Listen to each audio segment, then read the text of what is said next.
How to pin and unpin a message in WhatsApp on Android. This tutorial shows you how to keep important messages pinned at the top of your chat. First, open WhatsApp on your Android device and go to the chat where you want to pin a message. After that, long press on the message you want to pin. From there, tap on the pin icon from the options that appear at the top of the screen. At this point, you will be asked how long you want to pin the message for. You can choose 24 hours, 7 days, or 30 days.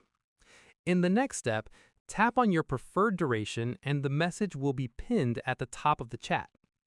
Following this, anyone in the chat can see the pinned message by tapping on it at the top of the screen.